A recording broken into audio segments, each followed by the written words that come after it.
Exterior, Midwestern sky, 1927 day. A 1927 Travel Air 5000 monoplane cuts through the sunny skies, gliding from side to side around the billowing clouds. The plane finally wings over and descends through a hole in the cloud deck, and towards a grass strip at the Travel Air Manufacturing Company. Exterior, Country Road, 1927 day.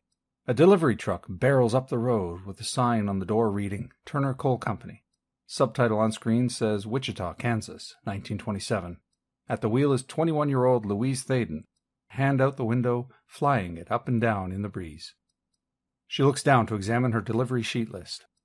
Travel Air, 200 Airport Road. Louise looks to the right and sees she's near the airport runway. She approaches the sign with two directions, hangars, straight, runway, right. Louise thinks for a moment, checks her watch, then turns to the right towards the runway. Exterior, Travel Air Manufacturing Company Airfield, 1927. The Travel Air monoplane makes a quick pass over the field at 3,000 feet, turning to enter the landing pattern. Exterior, Travel Air Manufacturing Company Airfield, 1927. Louise sits at the hood of the coal truck, smoking a cigarette, staring longingly towards the sky, watching the Travel Air monoplane fly overhead.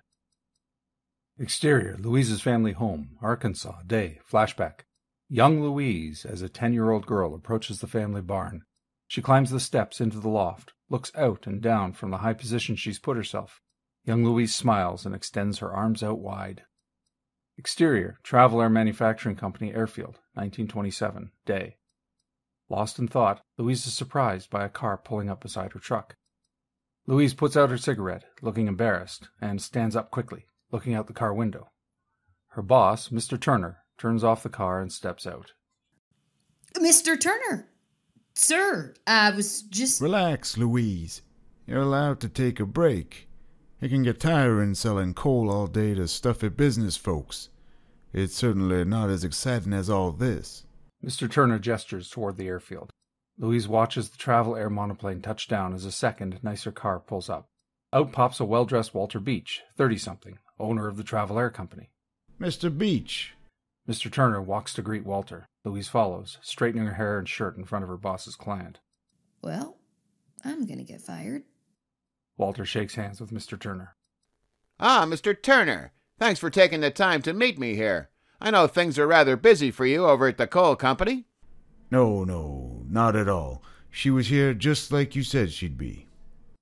Louise is taken aback, realizing these two men have had a conversation about her.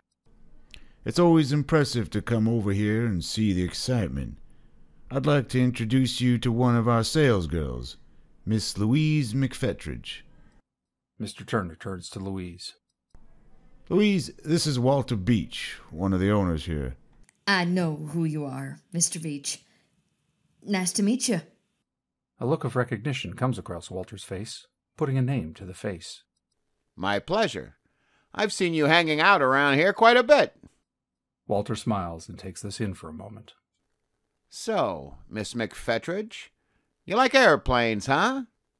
Exterior, Pacific Coast Distribution Office, Oakland, day. There's a lot of activity on the airport, of planes taxiing and mechanics working on planes outside the office window, as Louise enters carrying her suitcase. A Travel Air employee behind the desk sees her enter. Good afternoon. I'm not sure who I'm supposed to talk to. You must be our new sales girl. Louise, is it? How did you know? Don't get many women coming in here. Mr. Beach said you were coming. Figured it had to be you. We'll get you going here and show you around in your duties. Walter, Mr. Beach had mentioned that I would get flight lessons. When would those start? You'll get to that. Louise smiles wide.